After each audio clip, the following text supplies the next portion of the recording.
You have spent 30 years putting things on your face. Serums, night creams, eye creams, sun protection, the expensive ones somebody gave you at Christmas that you rationed. Decades of attention, applied nightly, to about 40 square inches of skin that spends most of its life indoors. And in all that time, your hands have had a squirt of whatever was sitting by the kitchen sink, which is remarkable when you think about what hands actually go through. They are out in the daylight every single hour of every single day. They are on the steering wheel, in the sun, through the car window, for years. They get washed and dried 15 or 20 times a day, and every wash strips them. They are in detergent, in cold water, in the garden. And unlike your face, nobody has ever suggested you put sun protection on them. So it is not remotely surprising that for a great many women, the hands are running about 10 years ahead of the face. That is not a personal failing. That is 30 years of completely unequal resource allocation, and everybody did the same thing. Now here is why I am talking about nail color rather than about hand cream, and it is the useful part. Hands are seen in motion, at distance and briefly. Nobody examines a hand. What people register is a shape moving, passing something across a table, holding a phone, resting on a glass.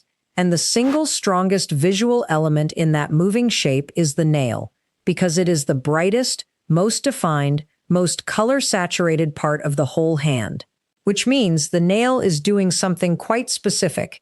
It is either directing attention onto the hand or away from it.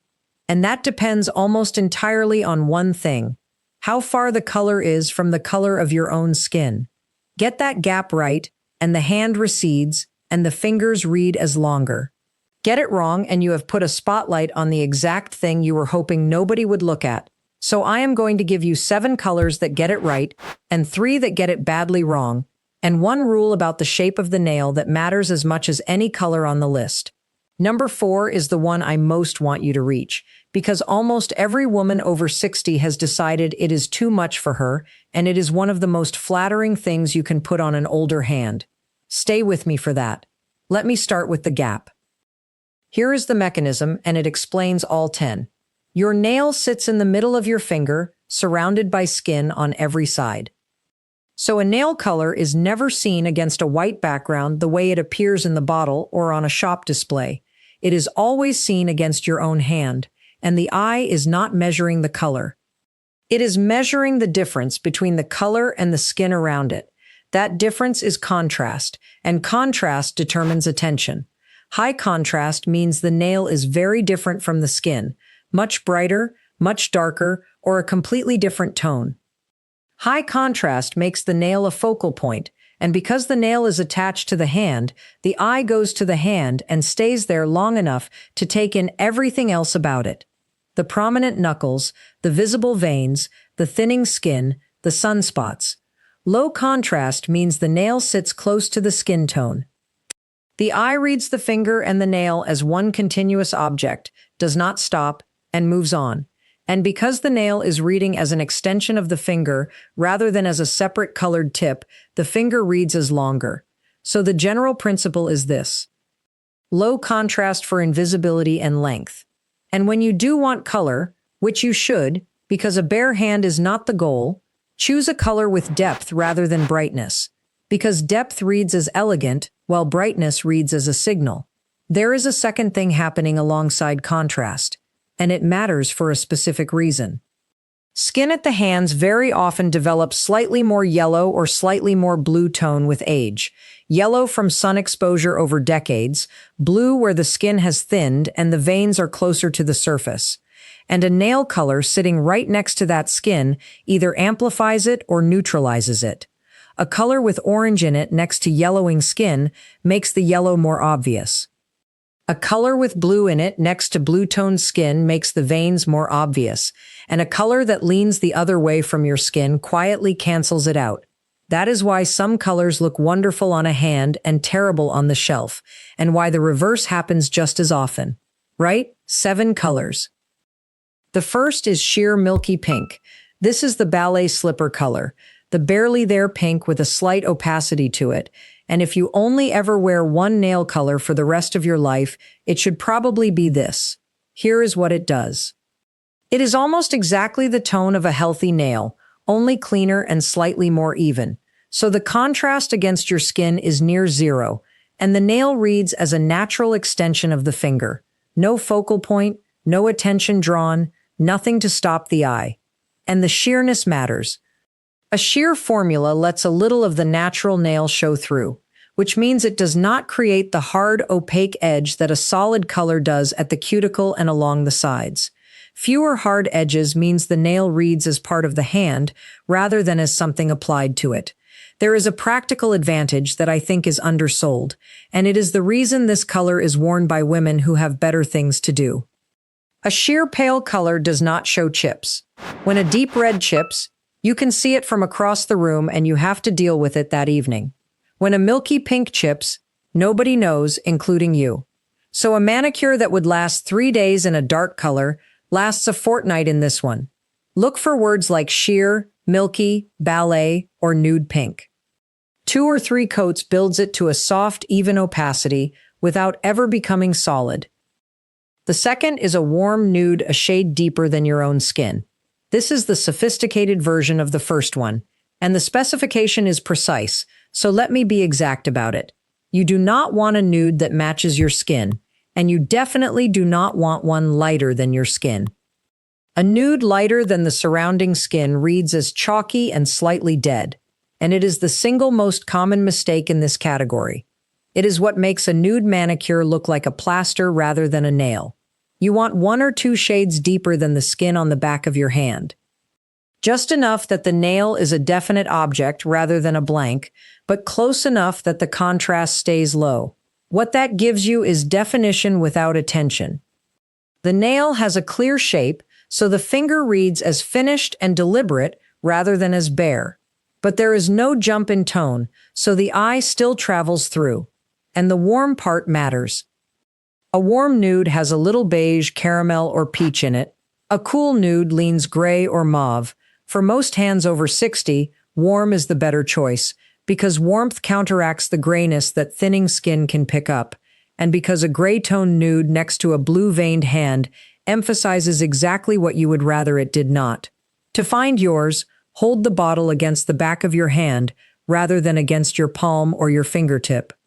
The back of the hand is where the tone actually is, and it is usually deeper than people expect. The third is soft, dusty rose. This is the first color on the list that is unmistakably a color, and it is the easiest step up for anybody who has been wearing nothing or wearing nude. A dusty rose is pink with some depth to it, a pink that has been slightly grayed or slightly deepened, so it is not sweet and not bright. Think of the color of a rose a few days past its best, or of old plaster. It works for 2 reasons.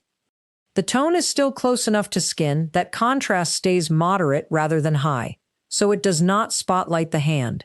And because it has real pigment in it, the nail looks deliberately done rather than merely tidy, which changes the reading of the whole hand from neglected to cared for.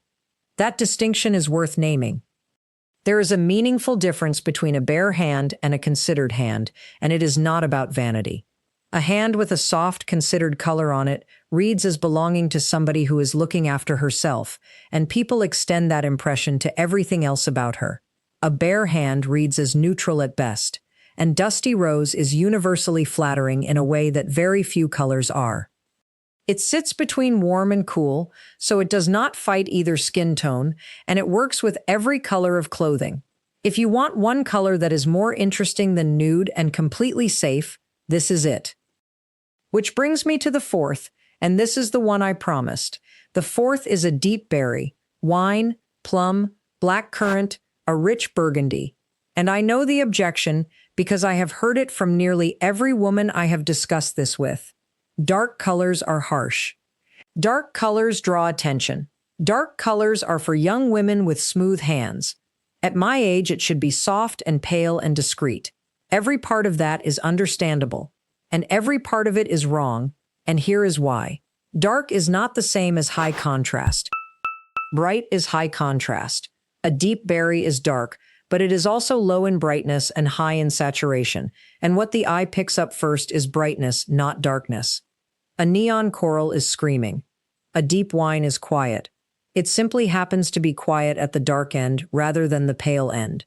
And a deep color does something specific to the shape of the hand. A dark nail creates a defined point at the end of each finger, and the eye follows the finger down to that point.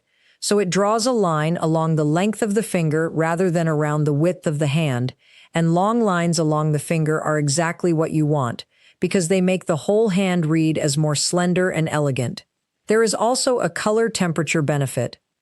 Berry, plum, and wine are blue-based reds, and a blue-based red next to skin that has picked up yellow tones neutralizes that yellow in the same way that a blue-tone corrector neutralizes redness on a face.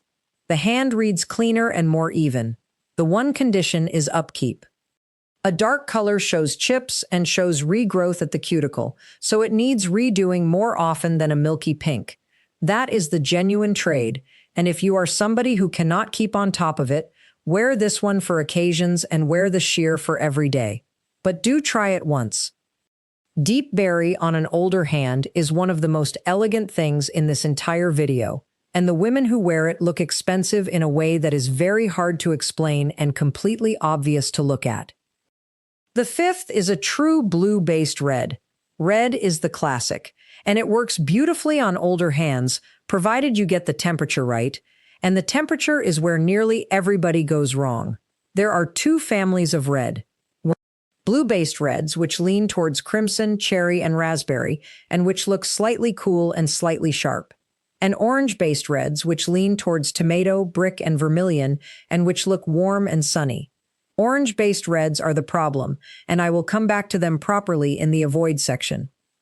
Briefly, orange next to a hand that has picked up yellow tone amplifies the yellow, and it is the single most aging thing you can put on a nail. A blue-based red does the reverse. It cancels yellow, it makes the skin around it look cleaner and pinker, and it has the classic quality that a slightly orange red never quite achieves. Here is the test, and it takes 1 second. Hold the red next to something you know is a true pure red, or against a blue object. If the red looks slightly purple or slightly pink, it is blue-based, which is what you want.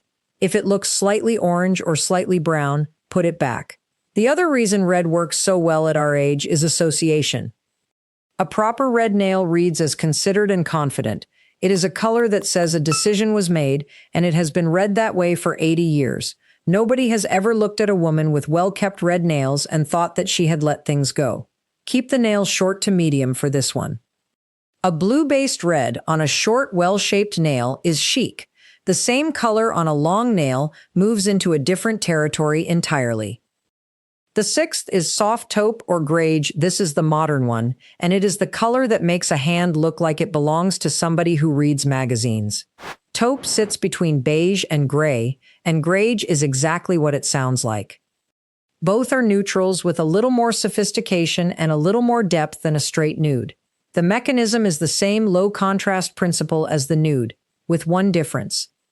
Because taupe is not attempting to look like skin, it does not have the risk of looking chalky or plaster-like. It is clearly a color, chosen on purpose, and it happens to be a quiet one. It also has a particular relationship with gray and silver hair that is worth knowing. A taupe or grage nail picks up and echoes silver hair in a way that reads as coordinated, without anybody being able to say why. The same is true of it against silver jewelry. One caution on temperature. If your hands run cool and blue-veined, choose a taupe on the warmer, browner side rather than one that leans gray, because a gray-toned polish next to blue-toned skin can look slightly ashen. Hold it against the back of your hand and check whether the skin looks warmer or grayer with it there. This is also an excellent color for anybody who has never worn polish and feels self-conscious about starting. It reads as neutral from any distance, and nobody will comment, which is exactly what most first-timers want. The seventh is not a color at all. It is clear high shine on a well-buffed nail, and I include it deliberately because a great many women cannot or will not wear polish, because of the upkeep, because of the smell, because of allergies, because they simply do not want to, and the assumption is that the alternative is nothing. It is not. There is a considerable difference between an unmaintained nail and a bare nail that has been properly shaped, buffed, and given a clear coat. Here is what shine does. A buffed, glossy nail reflects light, and a light-reflecting surface reads as smooth and healthy. An unbuffed nail is matte and slightly ridged, and matte-ridged surfaces read as dry and neglected. Same nail, same color, completely different impression, and the difference is 1 minute with a buffer. Ridging is worth mentioning specifically because it is one of the most common changes to nails with age and one of the least discussed. Vertical ridges along the nail are extremely common and entirely ordinary, and a buffer and a ridge-filling base coat flatten them almost completely. And a clear coat gives you the low-contrast, natural, extended finger effect of the sheer pink with zero color commitment and no visible chipping ever. If you want the absolute lowest maintenance option that still reads as looked after, this is it. Now the 3 to avoid. The first is anything frosted, pearlized, or shimmering. Frost is the metallic-looking finish with a fine pearly shimmer running through it, and it was everywhere in the 80s and 90s, which means a great many of us have several in a drawer. There are 3 problems, and they compound. Frost is a high reflectance finish, which means it catches light hard and makes the nail the brightest object on the entire hand, which is maximum attention exactly where we do not want it. The shimmer particles sit in the polish and catch on any ridging in the nail, which highlights the texture rather than smoothing it, and frost has an unmistakable period association, which means it reads as dated regardless of how well it is applied. Solid, creamy finishes do the opposite in every respect. They sit flat, they reflect softly rather than sharply, they conceal ridging rather than emphasizing it, and they read as current. If you take one thing from this section, swap every frosted polish you own for a cream finish in the same color family. The second is orange-based coral and bright orange. This is the summer holiday color, it looks joyful in the bottle, and it is the single most unflattering thing you can put on a hand over 60. The reason is the one I gave earlier. Hands accumulate yellow tone from decades of sun exposure, more than almost anywhere else on the body. Orange next to yellow amplifies yellow, so a bright coral nail makes the surrounding skin read as more sallow, more uneven, and more sun damaged than it is. And it does it instantly and reliably. It is also very high in brightness, which means high contrast, which means the eye goes straight to the hand and stays there. If you love a warm, bright color for summer, and it is a perfectly reasonable thing to love, go to a warm pink coral rather than an orange coral, or to a deep terracotta rather than a bright one. You keep the warmth and the cheerfulness and lose the yellow amplification. And the third is the stark white French manicure. I want to be careful here because the French manicure is enormously popular and a lot of women have worn it for 20 years. So let me be precise about which version is the problem. The issue is the bright opaque white tip. White is the highest contrast color available, and putting a band of it across the tip of every nail creates 10 small bright horizontal lines at the ends of your fingers. Horizontal lines shorten. Bright contrast attracts. So it shortens the fingers and spotlights the hand simultaneously, which is both of the things we have been trying to avoid, executed 10 times over. It also draws a hard line exactly where the nail meets the fingertip, which emphasizes the shape of the nail bed and any changes to it. The updated version solves all of it and is worth knowing. It is often called a soft French, a nude French, or a milky French, and instead of bright white, the tip is done in a soft cream, a pale beige, or a barely there off-white, with a soft blurred edge rather than a sharp one. You keep the neat groomed effect and lose the hard contrast entirely. If you have worn a traditional French for years, ask for the soft version next time. It is the same manicure with the volume turned down, and the difference on an older hand is significant. Now the shape rule, because I promised it and because it matters as much as the color, shape your nails into a soft oval or a squoval, and keep them short to medium. Let me take those separately. A soft oval means the sides are straight and the tip is gently rounded. A squoval is a square nail with the sharp corners filed off. Both create a shape that is longer than it is wide, and both echo the natural direction of the finger. What you are avoiding is two extremes.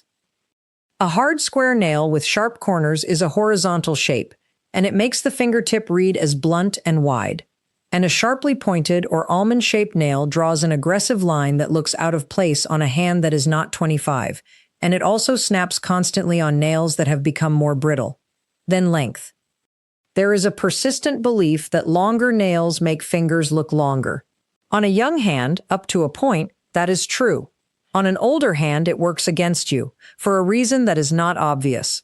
A longer nail means a longer stretch of color beyond the fingertip, and that section is separated from the skin, so it increases the ratio of nail to hand and makes the nail more prominent. More prominent nail means more attention on the hand, and long nails on an older hand tend to accentuate rather than disguise prominent knuckles, because they extend the line of a finger that is already narrower at the tip than at the joint.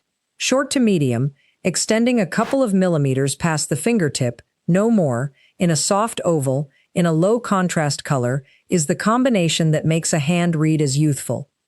It is also considerably more practical and easier to keep looking good, which matters because a chipped or broken long nail undoes everything instantly. And one last small thing that is worth more than any of it. Keep the cuticles oiled. A drop of oil rubbed in at the base of each nail while you are watching television does more for the appearance of a hand than any polish on this list, because dry, cracked cuticles are the single most visible sign of a neglected hand, and they are the easiest thing in the world to fix. So let me bring it together. A nail color is never seen alone. It is seen against your own skin, and the gap between the two decides whether the eye stops at your hand or travels past it. High contrast spotlights the hand. Low contrast lets the finger and the nail read as one object, which makes the finger longer and the hand quieter. The 7. Sheer milky pink, the near invisible everyday color that never shows a chip. A warm nude 1 or 2 shades deeper than the back of your hand, never lighter. Soft, dusty rose, the easiest step up into real color and flattering on absolutely everybody. Deep berry, wine, plum, burgundy, which is dark but quiet, draws a long line down the finger and neutralizes yellow in the skin. A true blue-based red, which cancels yellow, where an orange red amplifies it. Soft taupe or greige, which is the modern neutral and echoes silver hair beautifully. And clear high shine on a buffed nail, which is the no-color option and still reads as cared for. The 3 to avoid: anything frosted or shimmering, which is maximum reflectance, highlights ridging, and reads as dated. Orange-based coral, which amplifies the yellow tone that hands accumulate from decades of sun. And the stark white French tip, which puts 10 bright horizontal lines across the ends of your fingers. And the shape: soft oval or squoval, short to medium, cuticles oiled. That combination does more than the color choice does. The last thing I want to say is about where I started. The reason hands are ahead of the face is not that you did something wrong. It is that nobody ever told any of us to look after them, and the entire beauty industry spent 40 years selling us products for one part of the body while ignoring another that gets 4 times the exposure. So there is no catching up to do and nothing to apologize for. There is a nail color that costs about £8 and takes 15 minutes, and it changes how your hands read to other people more than any cream will. That is a genuinely good deal, and it is available this afternoon. And if you are going to add one habit, make it sun protection on the backs of your hands whenever you put it on your face and whenever you drive.